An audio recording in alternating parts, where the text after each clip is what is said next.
been to the which news about our rupiah, which has been under intense pressure lately and even hit a new record low. What exactly is the main factor behind this weakening trend? Well, before we get into it, we have to look at this from two sides, external and internal.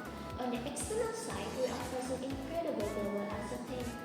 There are the time rise from the United States following the election, plus geopolitical tension in the Middle East that keep flaring up. Investors are also trying to save right now. They are pulling their capital out emerging market, including Indonesia, and moving it into safe haven assets, namely the US dollar. That's what is causing the dollar index to strengthen sharply against almost all global currencies. So, the global factor are even happy right now, but is it purely due to external reason? That's the thing.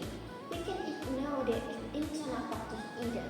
Our domestic demand for foreign currency is very high.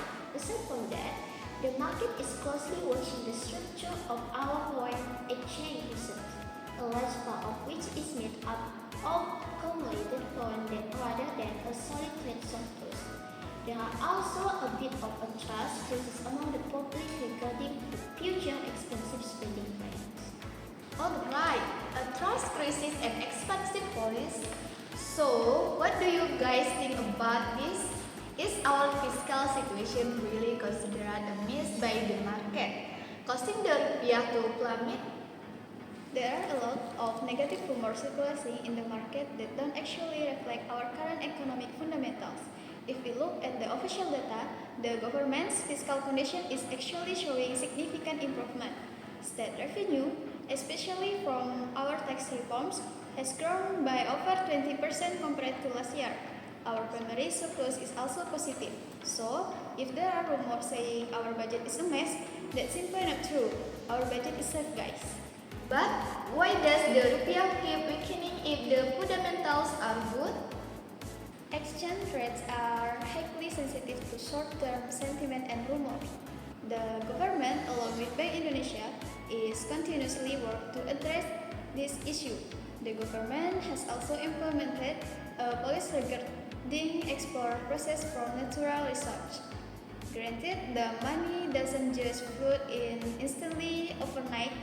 It comes in gradually. We just need to stay optimistic once this negative rumor dies down.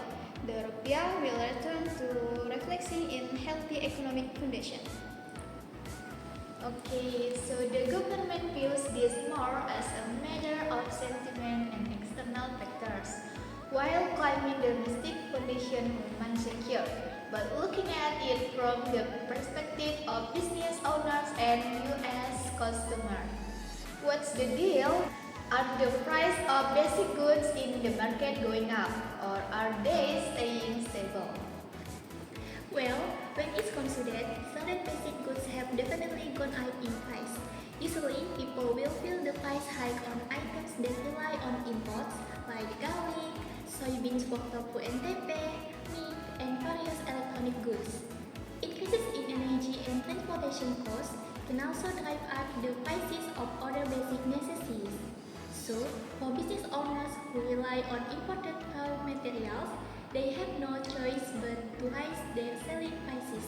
That means the domino effect of the weakening rupiah hits production costs directly. Could you explain the impact on the general public who might not even buy imported goods? Once the rupiah weakens, the cost of importing these commodities swells. The result, fuel prices, transport fares, the price of instant noodles, and even tofu and tempeh in traditional markets starts creeping up. So, the impact is felt directly by the public, including those living in rural areas, because the overall cost of living automatically increases. Wow, that's a bit nerve-wracking given this condition. What concrete mitigation step is the government preparing to prevent a drop in public purchasing power? The government current focuses on maintaining the stability of domestic food and energy prices to avoid a wild spike in inflation. Bank Indonesia has also taken proactive steps through market intervention and interest rate adjustment to prevent the rupiah from falling any further. They are also accelerating incentives of domestic industries to maximize the use of local raw materials and reduce import dependency.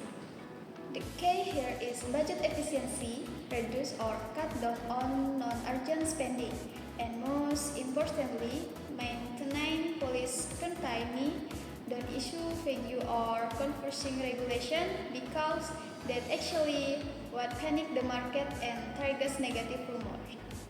As for the general public, my advice is to manage your financial spending carefully, avoid consumer debt, especially buying high-ticket items with long-term loans at a time when interest rates could potentially rise in response to the weakening rupiah. Strengthen your emergency funds first.